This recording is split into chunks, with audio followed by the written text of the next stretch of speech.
Welcome to Mentoring Moments. Mentoring Moments is a sub-series of the E-commerce Edge podcast.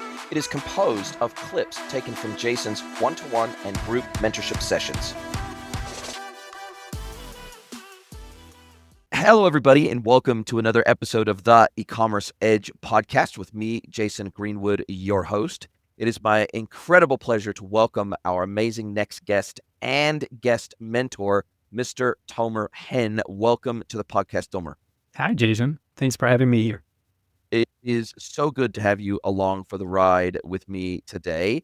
Now, before we get into kind of all the things you're doing today with massive influence and switch supplements, etc., why don't you walk me through how you even came to be in the digital space to begin with? And everybody has their own unique journey. You know, that there seems to be no standard path of getting into e-commerce, digital marketing, etc. So why don't you tell me your story? Yeah. When I was 13, I started selling Dead Sea products on eBay. So during my school breaks, I went to the post office and I shipped lotions and creams all over the world. It was really fun, especially hearing about people who get my product on the other side of the world at the age of 13, that when it was still a thing. So that was my first experience. And then I became an affiliate marketer, the old ClickBank days, Google AdWords, and I really enjoyed it. And the reason why I even started with an online business is because I couldn't work anywhere.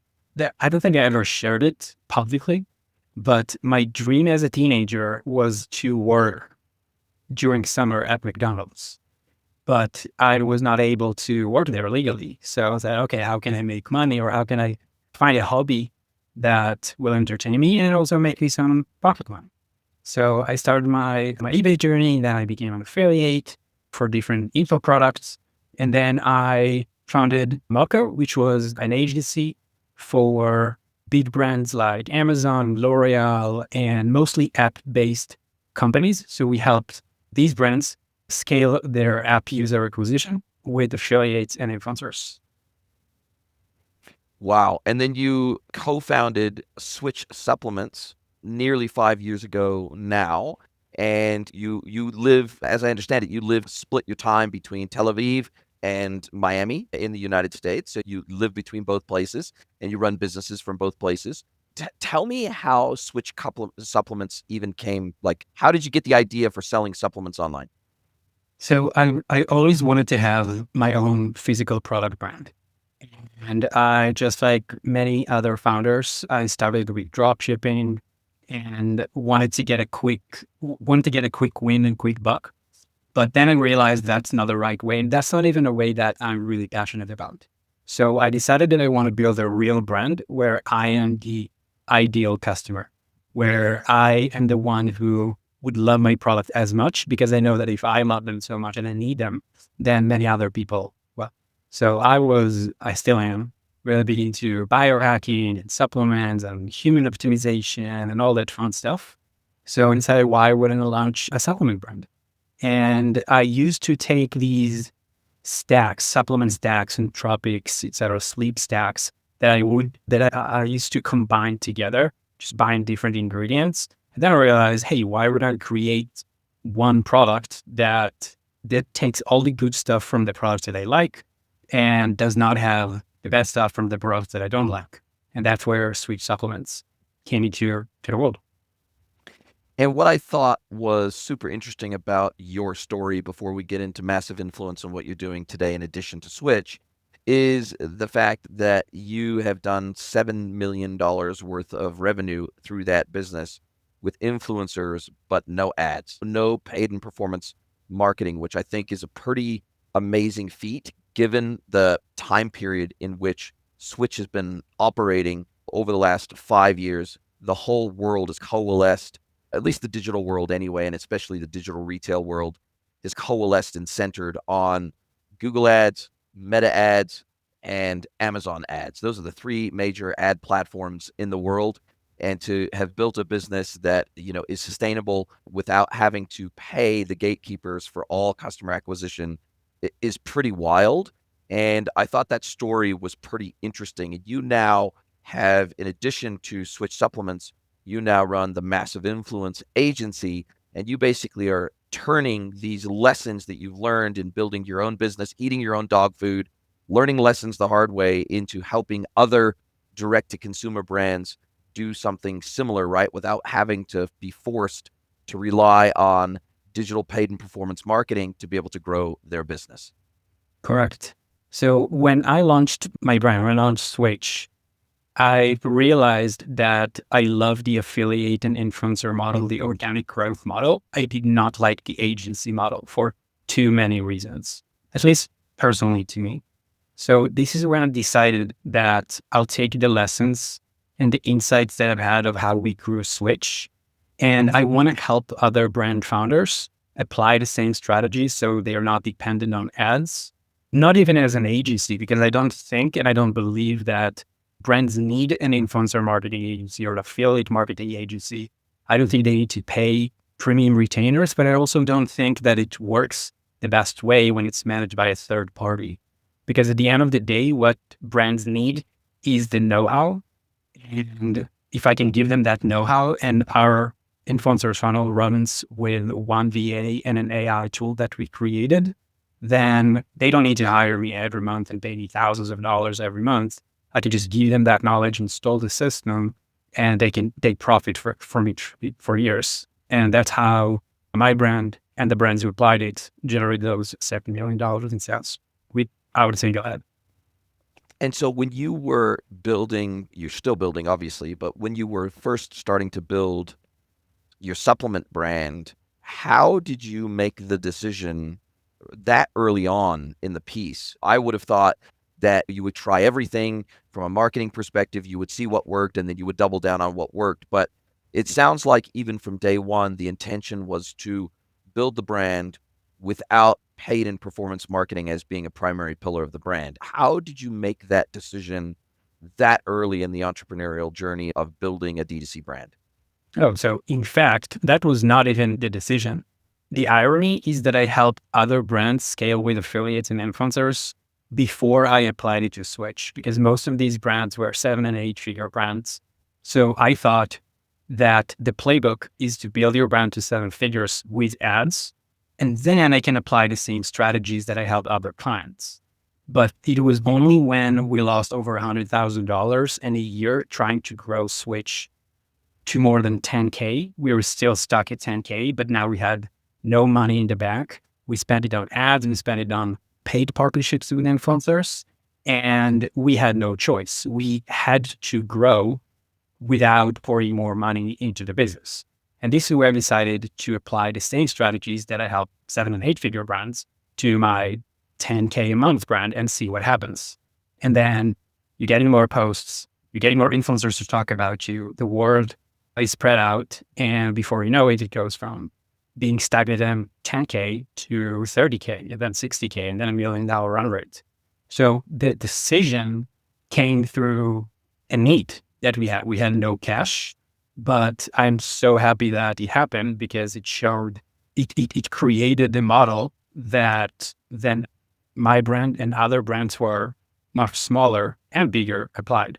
Because it shifted the paradigm that I thought that influencers is for big brands. You have to grow with ads, and then you can take care of organic. Now I realize, and what many other founders, if you look at conversations on X and LinkedIn, every brand now with meta performance talks about, hey, you need to grow organically first and then supplement with ads. And do you think that this, and we'll get back to specifically Switch in a second, but do you think that this model only works for D2C brands? Do you think that this same model can work for retail aggregator brands? Do you think that this same model can work for service-related brands, B2B brands, manufacturers, distributors that are selling B2B? What do you think the limits of this model are versus working straight with a D2C manufacturing brand that's selling direct to consumer? Where do you think the limits of this concept get to, or do you think that it can work for any business operating in any vertical in any market around the world? Good question. So the limit is where you believe the limit of word of mouth is. And I believe that word of mouth is universal, regardless of what you're selling and where you're selling and to who you're selling.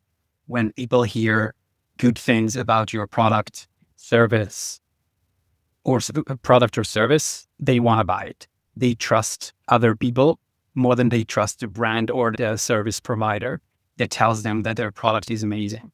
So the principles of social proof and word of mouth work for hundreds and thousands of years, and they will continue to work the same way.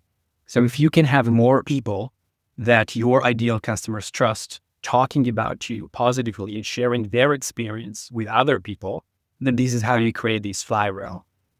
And I've helped brands to scale their retail exposure by sending local influencers to talk about their upcoming launches. Amazon brands grow because when influencers talk about their brand, even if they never add a link, they mention their name. And guess what people do? They go on Amazon, or they go to Walmart, or they go to any other place and they buy the product. And that's another myth that I see among many brands who want to go into affiliates and influencers, where they think that their main goal is affiliate sales. But the main goal is to get people to know your brand and product and hear a positive experience by someone else who had a positive experience. And because this is how people buy. If Kim Kardashian tomorrow posts about your product, then even if she doesn't use an affiliate link, every brand will feel the uptick in sales. And it works the same way with an influencer with 10K followers, just on a smaller scale. And so are you an advocate of micro influencer partnerships? Is that kind of the direction that you recommend the brands that you work with head in?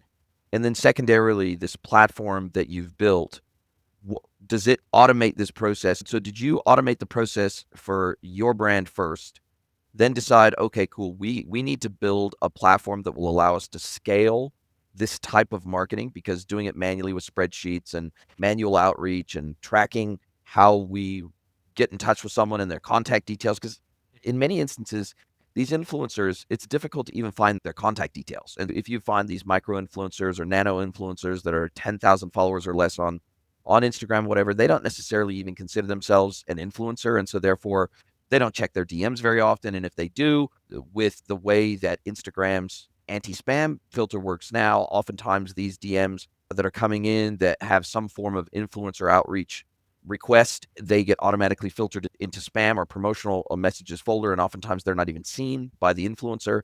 So I feel like even getting a hold of influencers today is harder than it's ever been, and even reaching them. That's because most of them don't have a web page, they don't have a website, they don't have a link in bio, they don't have an email address. It's hard. The major influencers, where they make their living off of being an influencer, great. They either have professional representation or they have definite, very clear ways to contact them for professional partnerships. But micro and nano influencers don't seem to. So were you initially trying to automate your outreach? And then is that how your platform and product came about? I'll start with the first question that you asked. If I'm an advocate, and I'm so happy that you used this term, advocate for micro and nano influencers. I don't think that influence is determined by the number of followers or likes or comments that one gets. Influence is determined by how well they influence their audience to take action. And an action in this case is buying the product that they recommend. So I see there's two types of influencers. We have the advocates and we have entertainers. Entertainers create content that's nice to consume. People love to consume. They comment a lot, they engage, but they don't trust them. They don't necessarily buy the products they recommend, but they enjoy consuming their content. Advocates create content to provide value, to give advice. That advice is our product. So when you reach out to an advocate, regardless of their following size, and you position your product as the added value to their audience, the right way to nurture the relationship, the right way, and we'll touch that, we'll talk about specific tactics, then they share it whether you pay them or not. For them, their goal is to add value to their audience. They don't care if they get paid or not. They would love to get paid, but they would do it anyway. And that is why their audience trusts them. even if they have 2,000 followers or they have 2 million followers. I see most of our most successful influencers, the ones who drive the most sales, have less than 50,000 followers. We have influencers with 1 million followers who drive a decent amount of sales. But the smaller ones, because they're advocates, they sell 10 or 20x more than the 1 million followers account because most likely they're entertainers. So that's your first question. Now, when it comes to automation, that's an interesting story. So one of my clients in Massive Influence, he apparently is a developer. So he took our entire thesis, our entire system, and created an AI tool that automates the entire process. And that was the only AI tool that I found that applies this system as good as a human being and even better. It finds the right influencers, the advocates, it finds their email addresses, it follows up with them, it reaches out to them, and it nurtures their relationship until the point where they post about their product. So it takes setting up the system and getting the strategy right, but then the execution is much simpler and easier and way cheaper because you don't need to hire 2 team members, VAs, tracking, et cetera, et cetera. So this platform, was it built independent of you, or did you commission this system to be built, or did someone effectively take the way that you were doing things already and say, look, I want to automate this for my business, so I'm going to build something, and then you ultimately ended up partnering with them after the fact? That's correct. After the fact? After the fact, yeah. Okay, oh, great. And so now so you've effectively gone into partnership with this developer who built this platform that does things in the same way that you would do things for your own business and have done things for your own business. And that is how you're doing the go-to-market versus the old way that you did it, which was with Mobco. This was very much a manual service, right? This was a traditional agency service where you provided people to work with the brands that you worked with and you helped them with their go-to-market, right? Whereas now this new model is not designed, you haven't built Massive Influence to be an agency relationship. You've built it to be a product development company, a software product development company with playbooks built in that you have proven out through your own brands and brands that you've worked with historically. Yes. So Massive Influence is where brands get a strategy, and Social Gems, which is the name of our AI influencer city agent, is where we execute on that strategy. But any AI tool that you use without proper strategy will not get you the result. This is not magic bullet. You start with the right strategy, as in who are the right influencers, the advocates for your brand? What is the outreach message, the frequency? How do you collect feedback? How do you turn them into affiliates without it being too cheap or salesy? This is where the strategy comes into play. But then Social Gems, our AI tool, automates the entire thing. So you don't want to have one without the other. So this is why it felt so synergistic. It felt like both of these projects combine so well together because it makes the execution so much easier, but it also doesn't just give the brand a tool that they now have to figure out how to work with and how to utilize. And so when a brand first engages with you, what are the steps you go through with them before they even need to start thinking about the Social Gems platform itself? What is the process that you go through with new brands from day one of engagement? So the first part is to understand who their ideal influencers are, their advocates. This is where most brands fail because they don't have a clear definition of their advocates in their niche. That's the first thing that we get clear on. The second thing is how we attract those advocates to recommend their products without being paid for it. And that starts with the outreach message. And this is the second point where brands fail with influencers, is because they try to sell their product too much. It looks like a genuine, hey, I just wanted to try my product, but the subtext that influencers get is that, hey, I know that what you want is for me to post about it later. So framing it in a different way where it shows how the product can add value to them and their audience, and nurturing the relationship the right way without being too salesy. Because when you try to sell your product to an influencer, they try to sell their product to you, which is paid post. And this is where brands get the I only do paid promotions. It's not because it's true, because it's free for an influencer to create content, and they create content for products they like, even if they don't get paid for it. But they say it because they don't see the value of posting about your product to their audience.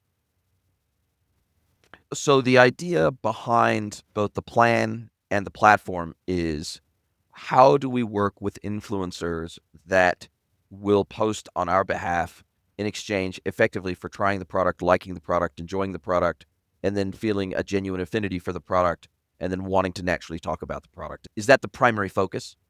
Correct. And then the second step is to turn these advocates who posted about the product organically into affiliates.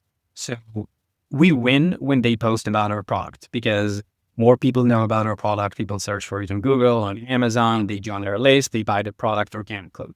But now we want to incentivize influencers to keep talking about our product over and over from different angles and promotions, etc. So now we turn them into affiliates. We add them to our affiliate army, and we start activating them as affiliates. So every month we call it the affiliate activation plan, where we offer them different angles and promotions to promote our product in different ways, because they will never share the same thing about the same product, because it will have diminishing returns. So first is to get them to post about it organically. Second is to get them to post about it again and again using the affiliate army. And so does your platform help them? Do they need to be using a separate third-party affiliate platform, or does your platform also manage all of the affiliate tracking links, attribution, etc., in addition to providing the connections to the right influencers that are a good fit for them? Not yet. So there are really good companies and apps out there that allow you to manage affiliates and payouts. We're really good at connecting with the right influencers and getting them to post about your product and then turning them into affiliates. But technically, you would use a different platform to track the affiliate sales, to pay out their commissions. But these are pretty straightforward, and a good solution can also be free. There are many free apps that you can use to track affiliates and manage affiliates. And so we can think of Social Gems as a AI-powered influencer marketing platform. That's if we had to put it into a bucket of software, that's where it would fit. But it sounds like typically someone would not be accessing that platform directly without having gone through Massive Influence first, having worked with you first. And so with your typical engagement, so it almost sounds like a hybrid of a agency and a product platform company rolled into one. What that initial engagement where you help a brand develop their influencer marketing strategy that then you help them execute on through the platform, is that like a 1 month, a 2 month, a 3 month engagement for the first strategy piece? And is that kind of rolled up into I'm guessing that Social Gems is a SaaS platform that they pay a subscription fee to be able to access. Is that kind of rolled up? Are your services, in terms of the strategy piece, are those rolled up into the monthly fee for the SaaS platform, or are those in addition to the monthly fee for the SaaS platform? So brands can choose if they only want to use my strategies and my know-how, or they only want to use Social Gems, or both. So one is not dependent on the other. Most of my clients, they do use both because it makes sense. And the difference between what I do and an agent, I don't like to call it a program, a course. It's not that. It's what my clients get is access to 16 years of working with influencers and affiliates. Some people just need to work with me for a one-off call where we get clear on their advocates or we fix their funnel, and that's it. Some people work with me for years because even just once a month where they ask me, hey, what should I respond to that influencer? Or how can I improve my funnel? Or how can I use these content for X, Y, and Z? That's where so they have their own, let's call it in-house influencer marketing consultant, where they They don't have to figure it out themselves or go through all the A/B tests. They can just ask me a question or jump on a call, and we get it sorted. So you think of Massive Influence more as a consultancy, similar to I'm a consultant, but I focus on B2B e-commerce. So you think of what you do and what your services are more like coaching, consulting, supporting, advising. You think of it more like that than as a true agency service. It's not a done for you service, it's a done with you service. Yes. So from time to time, I do offer some done for you services. Usually I don't, because I don't believe that most brands need it. What brands need is access to the know-how so they can cut their learning curve. And from that point, if I can provide them with the strategies and the tools to apply it easily without hiring an agency, that's a no-brainer for a frictional cost. I always say that I wear different hats. Sometimes I'm a mentor where I show them how I would do it or how I did it. Sometimes I'm an advisor, sometimes a consultant, sometimes I'm a coach. I don't like to define it as one or the other because every person needs me to wear a different hat, a different point of view. Sure, makes complete sense. And what are when you are advising or coaching your clients, what are like the top 3 things that you learned from growing your supplement brand that then they can usually immediately apply in their businesses using you as an example, as a template, as a model that they can then model off of? What are the sort of top 3 things that you learned and continue to learn from growing this supplements brand from zero, struggling first year, $10,000, spending all your cash, trying to get customers through the virtual door, and then figuring it out, kind of things started to click, right? Because, and the reason I asked this question specifically is that I spend a lot of time on Reddit and I spend a lot of time answering questions on Reddit. And what I have found is that usually 2, 3, 4, 5 times a day on the major e-commerce subreddits, there'll be somebody that will say, hey, I started up this new e-commerce store on Shopify. I spent $20,000 or $5,000 on ads. We're getting some traffic, but we're not converting. Or the ads, we're just not getting the traffic that we expected it to get. We've exhausted all of our cash. And what do we do next? And they'll usually say something along the lines or a version of, hey, go to my website, give me your thoughts, roast me in the comments or whatever it is, and give me your advice. And what I find super interesting about all of these posts, and they all are very similar. And I think it's a little bit of a hangover from COVID where it was easy to start up a new e-commerce brand. And basically, if you couldn't be successful with e-commerce during COVID, you probably have no business running an e-commerce business because the TAM just exploded and went through the roof. But now that the TAM is much more back to the mean, now all of a sudden you actually have to be an operator. You have to be a good, solid business person, regardless of whether it's e-commerce or physical. You just have to be a good business person to be able to make a business work today. And so my sense is that there's a little bit of a COVID hangover, that COVID unfortunately brought back a mentality to e-commerce similar to what there was 20 years ago, where everybody thought it was like the field of dreams. Build it and they will come. Not the way it works, right? It's more competitive than it's ever been. It's easier to stand up an e-commerce site than it's ever been with the likes of Shopify and other platforms. But it's harder to build a successful, sustainable, high growth e-commerce business than it's ever been, because those two are at odds with one another. The more people you have enter the market, because it's easy to enter the market, the more competitive it becomes. Therefore, the more challenging it becomes. Therefore, the metrics for success are just massively pressured from day one.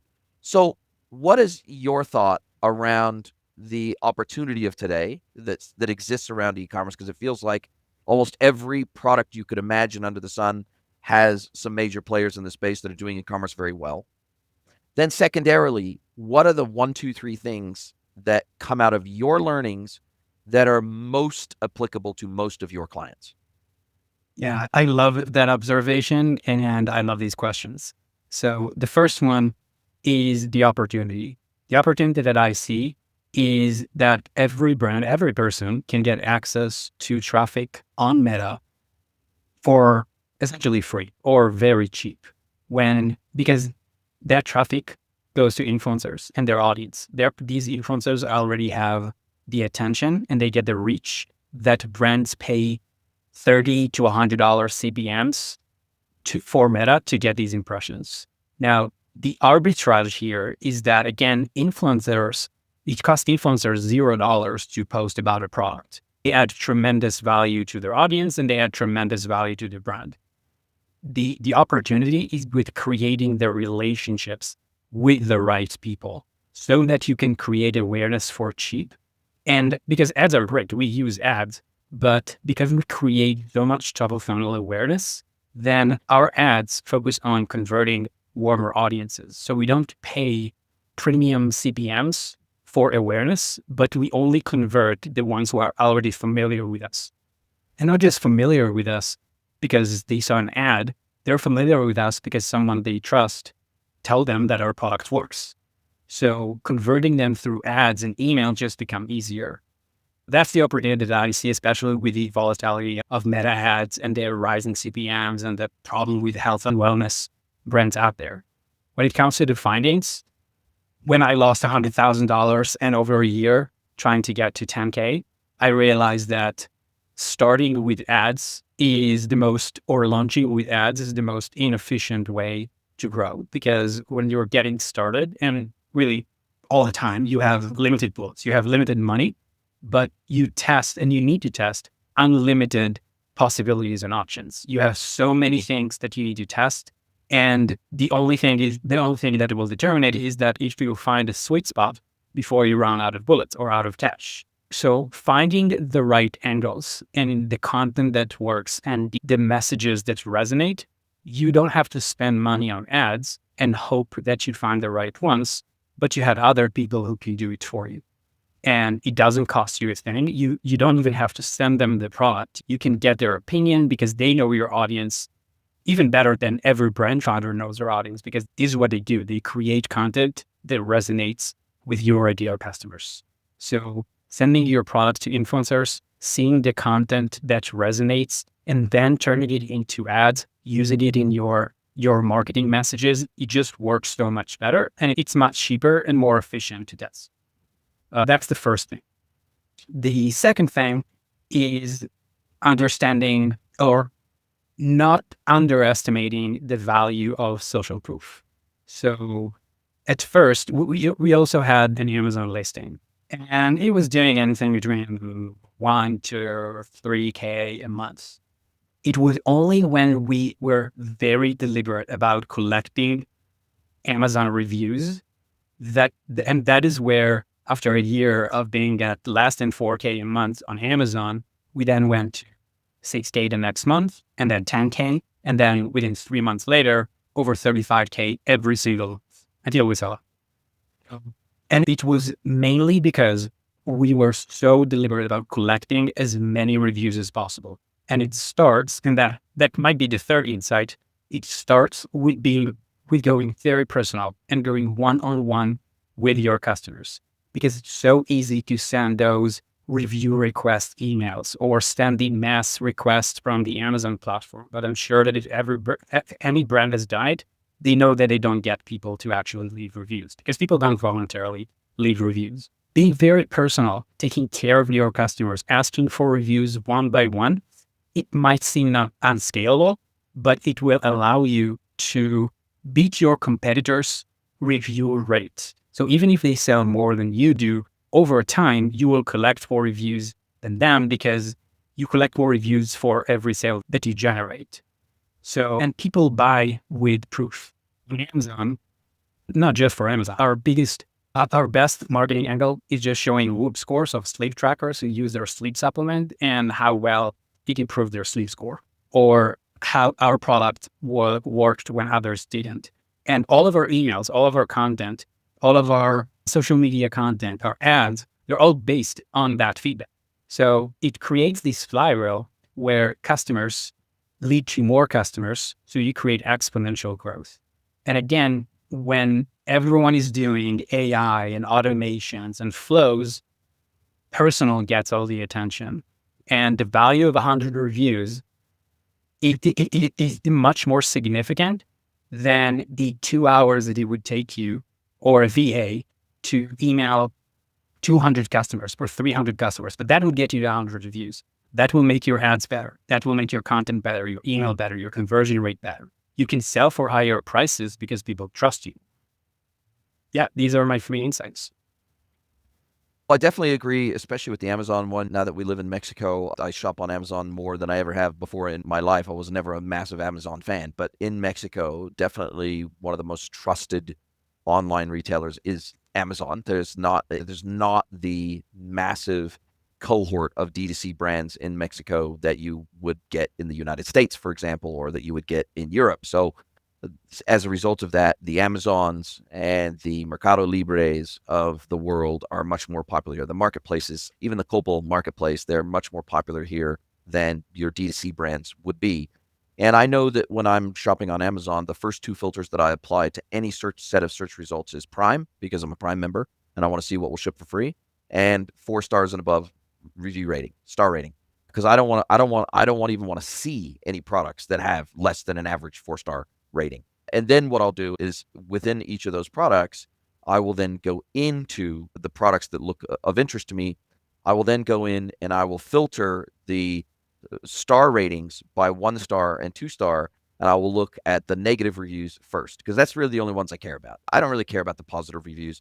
I care about what are the negative reviews, what are people saying is not right about this product, or the supplier. Because sometimes they say the product is good, but the supplier was bad. Oh, they took forever to ship, or oh, they didn't respond to my DMs, or oh, whatever. And it always makes me worried when someone says something bad about the actual seller, because then I'm like, if I have a problem, then it's unlikely that this seller is actually going to deal with my problem, and they're kind of probably fob me off and pawn me off to Amazon. And as we know, at least in Mexico, after 30 days, Amazon doesn't want to know either. And so you're screwed. You're stuck in no man's land. You're stuck relying on the seller to resolve any issues because Amazon won't. And so I definitely feel that this social proof element it's so mission critical, particularly on marketplaces. It's the only thing a buyer has to go on, because most of these sellers on Amazon, even if they're selling D2C, nobody's heard of them. Nobody knows who the hell they are.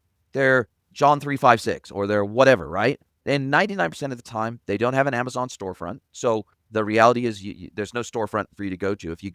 If you click on their profile link, it just takes you to the standard Amazon profile page that everybody gets when you create a profile on Amazon.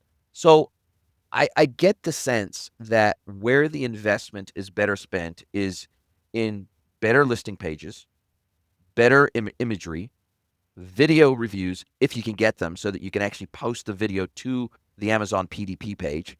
And then going beyond that, how can I get the best star rating I can possibly get with the best textual reviews that I can possibly get? I feel like that element of social proof it's underestimated by most brands, especially if they're a new brand and nobody's ever heard of them. The social proof piece becomes even more important. Like for my Weber grill, I knew when I went to Amazon to buy my Weber grill, I was going to buy it through Weber, and I knew what the product was. I knew exactly what I was going to get. I didn't need to look at the reviews. I knew exactly which model I wanted. And I went to Amazon. I bought it directly off the Weber Amazon store. That's a different kettle of fish. If you're well known and you're a Nike or you're an Adidas or you're a Weber, no problem. Like, the name recognition does all the heavy lift for you. But if you're a new brand, that's where I think social proof has to do the heavy lifting. Absolutely. And I'm so happy that you shared how you look at reviews and you're looking at the 1 stars. By the way, that's exactly how I do it, because you find the truth in there. Yeah. And the thing is that when you prioritize social proof, even the negative ones, and you prioritize being very personal with your customers, we have so many examples of people who were not happy with our product, but they left us a 5-star review because we treated them so well. And customers who left a 1-star review and we treated it really well, and they turned it into a 5-star review, or in case removed their 1-star review. It's easy for us to say when we collect reviews, okay, I'm going to get more reviews when I get more sales. But you don't get enough sales because you don't have enough reviews. So even if you have 10 sales a day, you can reach out to these customers and collect 1 or 2 reviews. If you do it deliberately, you will collect more reviews than your competitors. So you don't wait for sales to come, because it will be much harder and more expensive to get them without those reviews. And that's applicable to any marketplace, anywhere, with Trustpilot reviews on Instagram, on your Shopify landing page. More social proof just proves that more people, like your ideal customers, enjoy your product and vouch for it. And when we share these social proof, we never show edited images. We never show just quotes. We show the actual email. It looks really raw because this is why it works, right? It's the most authentic form of proof. And we post the entire review because people can find the right words that they resonate with. And often these reviews turn and become our best ads and our best emails and our best marketing angles. So again, just take really good care of their customers, be very deliberate about collecting reviews, and sales will be much easier than tuning up on PPC or raising your bids. It's just simpler and easier. Yeah, it's always easier to retain a customer than it is to go out and get a new one. And certainly if you're going to go out and get a new one, you'd rather be leveraging existing happy customers to be able to do that. That's the bridge, right? The bridge is a happy customer, new customer. That's the bridge, and building the bridge as a brand. And I think that most brands, in my experience, they underestimate the value in scaling the unscalable, which is how I term what you just referred to. I think they underestimate it. The reality is the vast majority of brands, and look, I worked for one of the largest, in fact, the largest online retailer of natural health products in the Australia, New Zealand region, Health Post. I worked inside the company before I started my own company. I worked inside the company as head of ecom. And the reality is that even us, what we found was never 100% of the time is customer service occupied dealing with issues. Never. Like there's always periods of downtime. There's always windows of downtime when no live chats are coming in, no emails are coming in, no parcels have been lost. No. So yes, you need a minimum number of people working in customer service to deal with the peaks and the troughs, but never are they 100% busy 100% of the time. And so I have always felt that outreach is a massive missed opportunity by brands. And what's weird is I spend probably 90% of my retail spend, something like that, online. I'm a massive, now I know I'm atypical in the sense that most people, maybe they spend 20, 30% of their retail spend online, but I'm atypical. And what's weird is I have always spent probably 90%, 80 to 90% of my retail spend online for years and years and years. And not once has a brand ever picked up the phone and called me. So they've sent bulk emails, follow-up emails, and review requests, etc. They've sent the bulk one-to-many communications. They've sent that. They all do that. They all have Klaviyo. They all run Yotpo. They all run Gorgeous. They all run the same stacks, right? And so the reality is they're all doing things a very similar way. But what I believe has the most value is scaling the unscalable. And I've talked about this specific example in the podcast before, but not all of my audience may have heard this story. Before I left New Zealand to move to Mexico with my wife, I used to buy in an online liquor store. And I'm a big fan of bourbons, premium bourbons, specialty rare bourbons. And I used to buy usually every 1 to 2 months, I would buy with this online liquor store in New Zealand. And so I was spending thousands of dollars a year with them for years. Like for 3 years, I was spending thousands of dollars a year with them. Then obviously when I moved to Mexico, I just stopped buying from them. Just out of the blue, one day, just stopped buying from them. Never got a personalized special email from them. Never got a phone call from them. Never got any outreach whatsoever. And I would have thought that if I had this history of a customer being a loyal customer for years and years and years, had super high AOV, had super high LTV, wouldn't I want to know why this customer stopped buying from me just suddenly one day, just 1 month, just stopped buying from me? I would think that would matter to me as a business. Did we do something wrong? Did we not care what you wanted? Did you move? Did you die? Sometimes customers pass away. And so if I can't get a hold of a customer, maybe it's because they passed away. Who knows? But wouldn't I rather try to find out why a loyal customer stopped buying from me? And also, I never got a phone call during that like 2, 3 year window when I was a loyal customer either. And wouldn't I want to know why my most loyal customers, what is it they like about doing business with me? What is it that they like about my products? What is it that they like about my service? What is it that they like about my website? What is it that they don't like? Wouldn't I want to reach out and have that conversation with them anyway, even if they are consistently loyal? I just feel like that element of personalized one-to-one outreach is something that I haven't seen any brand do. Not a single brand that I've ever done business with over the last decade plus. Not a single brand has done that. And I find that truly shocking. That's exactly why it works, because no one else does it. So it makes you stand out when you don't send emails that end with click this button to unsubscribe, even when it looks really personal. Not, right? It like having Yes. the name placeholder is not personalization. And most brands stop at repeat customer. Their goal is to get a lead and then a customer and then a repeat customer, maybe a subscriber, and that's it. That's the win.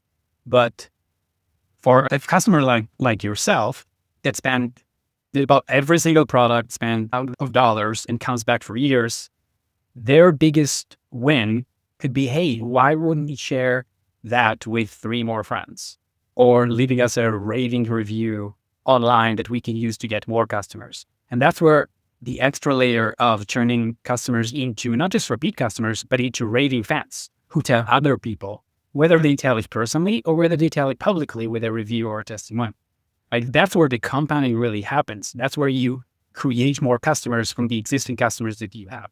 Because at the end of the day, there's a limit to how much people would spend with you. Right? Just like you moved, you couldn't spend thousands of dollars. I don't know. And so that's it. But you could still share it with other people. You can still share with other friends online. You can still post a review that they can use. So the extra layer is the rating fans, and most brands stop at repeat customers.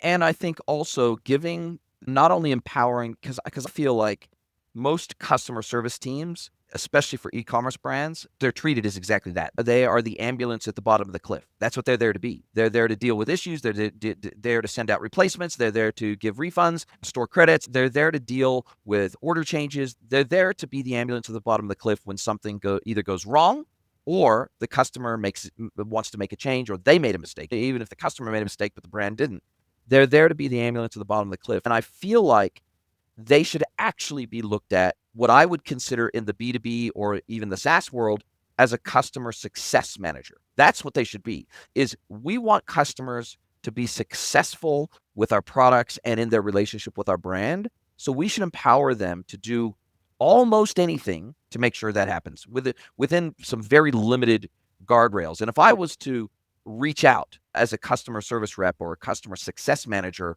within one of these retail brands, with one of these e-commerce brands, I feel like I should be empowered to, after having a conversation with someone and having a really good vibe with them and asking them maybe verbally on the phone for a review on the website, because, hey, you clearly know our products better in some respects than we know our own products. I'd love to invite you to give a review. I should be empowered to offer that person $100 either cash or a credit or an Amazon gift card or whatever it is. I should be empowered to incentivize them in an almost unlimited fashion to get that kind of feedback in a way that is publishable and usable and reusable by us as a brand. But I just see the standard Yotpo review request emails with the standard $5 credit. Oh, hey, if you place a review, you'll get a $5 of 3 stars or above or whatever it is. You'll get a $5 credit on your account with us. I just feel like those incentives are really, they treat all feedback the same as what they do. And I think that not all feedback should be treated equally, because it's not equal in terms of the value to the business. And I think customer success managers within these businesses should have broad leeway to incentivize people in whatever way the customer wants, ultimately, to be able to have that deeper level of engagement. I completely agree. And I think incentivizing customers or offering customers to get something to leave a review, it makes the brand look really bad, because now they think, oh, so all these reviews that made me buy their product, they just left these reviews because they wanted $5 or getting a free gift or whatever. So when we have discussions with customers about reviews, we don't incentivize them to post a review in exchange to get something out of it. We just give them something and then we ask for their review. So we show more goodwill. And by showing goodwill, they now want to help us because they haven't expected it. And because they haven't expected it, now their experience is even more elevated. And that is why I love the term. I love customer success. We call it customer care because it's not just service. It's not, you're not in defense mode where you just need to put out fires. You go out there and you initiate conversations with customers. You show them that you care and you open the door to ask questions or to send them some more tips or to just ask for feedback without asking for anything else. And that is why it works, right? We have endless email of customers say, wow, I never got an email from a company just asking for my feedback. Usually you get these, hey, were you happy with the experience? Please rate us on Trustpilot. That's it. But it also brings the 1 stars, and mostly it will bring the 1 stars because the ones who are happy, most of them will not share voluntarily, right? But the ones who Correct. are not happy, they will They take the will. first chance they can. Yeah. Yep. And so I like to think of it like this, and I use this in my own business as a consultant. I want every single customer that works with me to feel like they won the lottery. That's what I want them to feel. I literally want them to feel like, oh my God, I'm so grateful that I found this person that can help us elevate our businesses in ways that we never thought possible. I want them to feel like they won the lottery every single time they engage with me, every single phone call, every single video conference, every single piece of collateral, every single exercise that we do together, every single BRD experience that a customer has with me, every single agency that works with me. I want them to always walk away from that engagement feeling like they won the lottery. And I feel like if more brands took that view that they want their customers to feel like they won the lottery when they discovered this brand or this business or this retailer, that they should, with every single touch, every single experience, every single exposure to that business and brand, they should always feel like they won the lottery.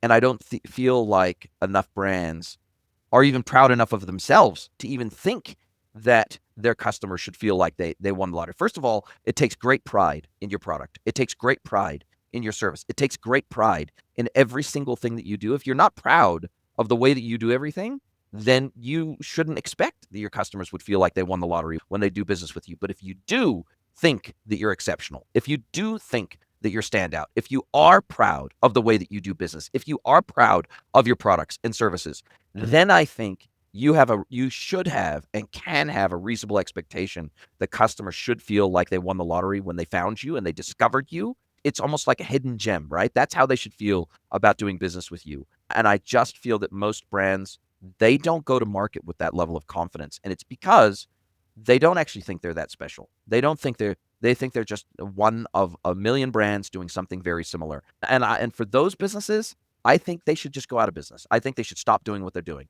And I know that sounds harsh, but I think unless you could be very proud of what you do and how you do it, you should probably go do something else. 100%.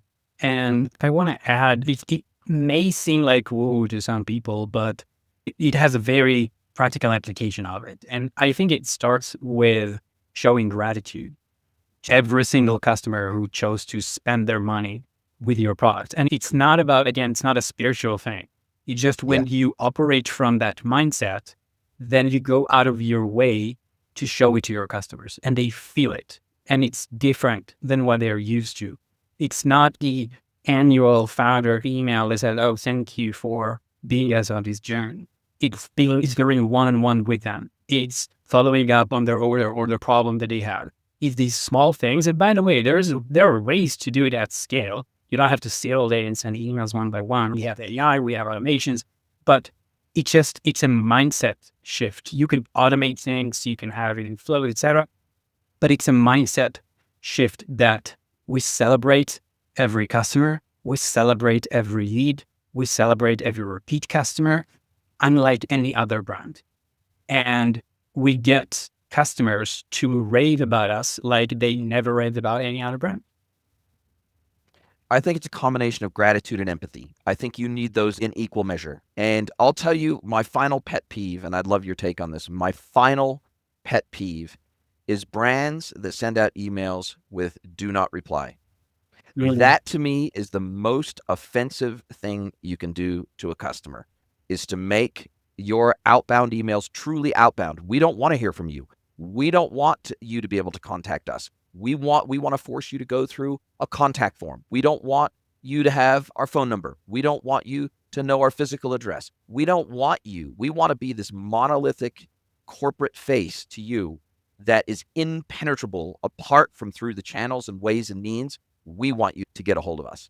I think that is the most insulting thing you can possibly do to a customer, is to send out any form of communication that does not allow responses via the same channel. That to me is the most offensive thing you can do as a brand. It is perhaps the most arrogant thing you can do as a brand as well. I agree. And I can tell you that for our emails, when we send email campaign plain text emails, usually we're signing, hey, if you have any questions we can help with anything, please reply. When these are Yeah. emails that come from under my name, I tell them the reply to address is my email address. Now, I have an assistant who helps filters out customer care, but it shows that, hey, I can reach out to the founder anytime. And I can reach out to the CEO at any time, even if, and very few people do, by the way, but Of just course. being Yeah. public about it and show that, Yes. hey, we treat our customers differently. It gives people who yet to become customers, want to become customers, and people who are customers to keep buying from. And the funny thing, what you share, that brands want to have this corporate kind of feel. The irony is that it's usually the smaller brands who want or think they need to be perceived as bigger than what they are, because this is how people will respect them, how customers will respect them. Like, why would I send emails under my name if I have a team? Or sometimes they don't even have a team, but they make it seem like they have one, or they have a big team, when in reality, people prefer to buy from smaller companies. People love entrepreneurs. People love people who work hard and be very personal with it. One example is I see so many brands who reach out as to influencers as the team, or I am this Yeah. from the brand team or from the marketing team, things like that. This kind of often is the founder. So Yeah. when you reach out as a founder, people respect, people love it because are not doing it.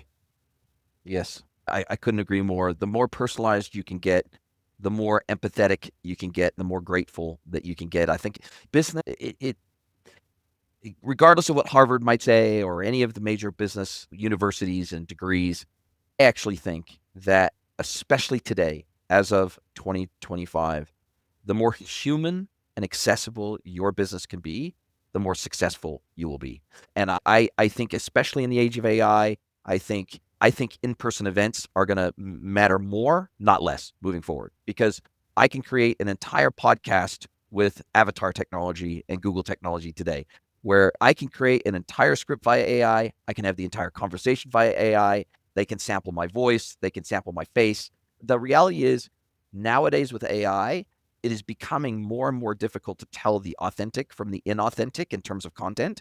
And even AI influencers, there are thousands and thousands of AI influencer accounts now on Instagram that a lot of people don't even know that they're AI avatars. And so the reality is, I think anything that is hyper personal, like hyper personalized, even down to physical mail and people receiving physical mail, because hardly anybody receives physical mail anymore from brands in particular.